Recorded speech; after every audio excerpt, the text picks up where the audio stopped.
Before I start my talk, I would ask you guys to raise to your feet, please, if that's not inconvenient for anyone.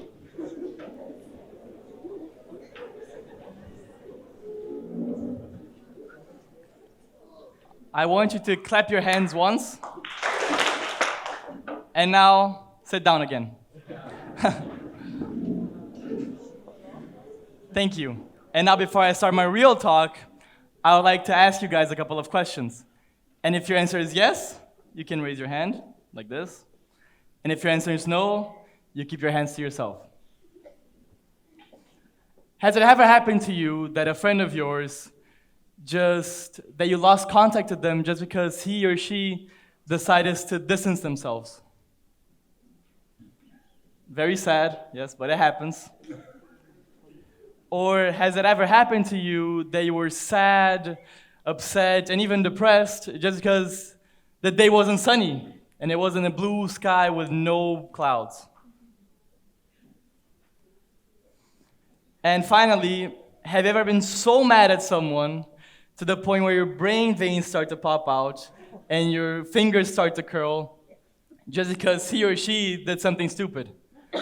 And that can be your colleague, your sons, my mom. I know you're talking about me.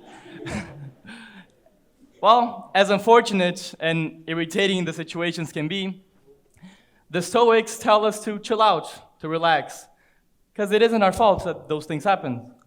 So the decisions which are taken by others, the weather, or even people themselves are things completely outside of our control. But at the end of the day, we're just humans, which basically means that we are emotional, impulsive, and responsive towards things which we dislike or that make us uncontent. But Stoicism offers us a very helpful outlook towards these situations. Epictetus, a Greek philosopher known for his Stoic views, once said, "It's not about what happens to you, but how you react to it that matters." And I, Eric Samuel, personally agree with the Stoics in that situation.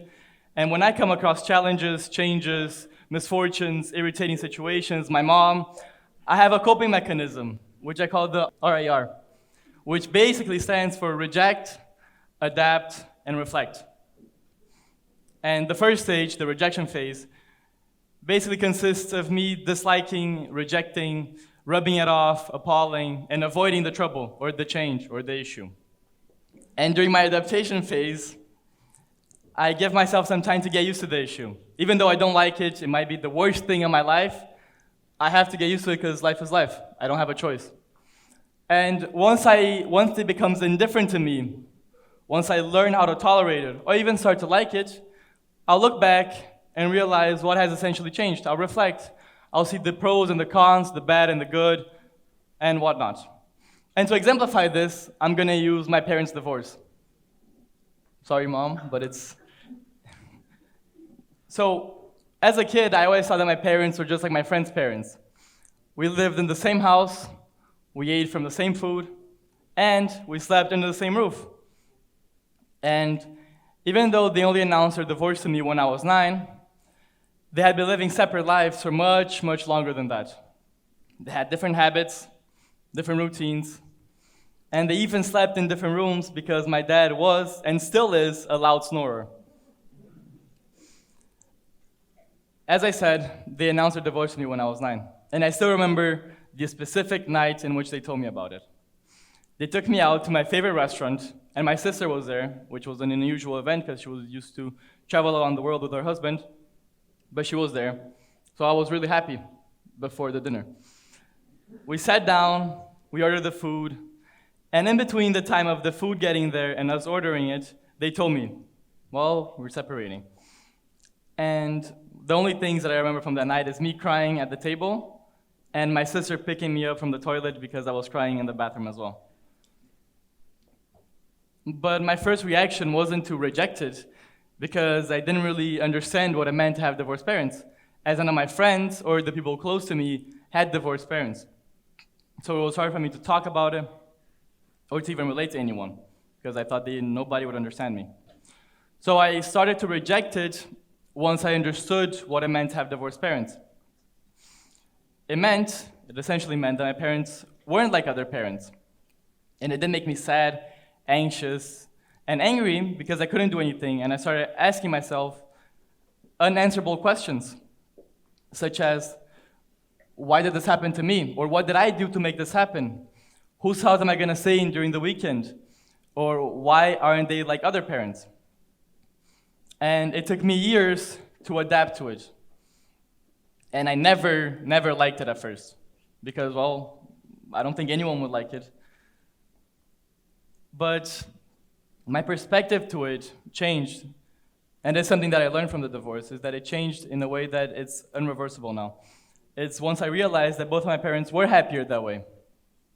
So I posed the question, well, if they're happier that way, then who am I to say in their way? And of course it did mean that my parents weren't normal or like other parents. And it did make me sad, angry, anxious, sad, and whatnot. But at the end of the day, their happiness was the only thing that mattered for them and for myself. And that is something that came through reflection.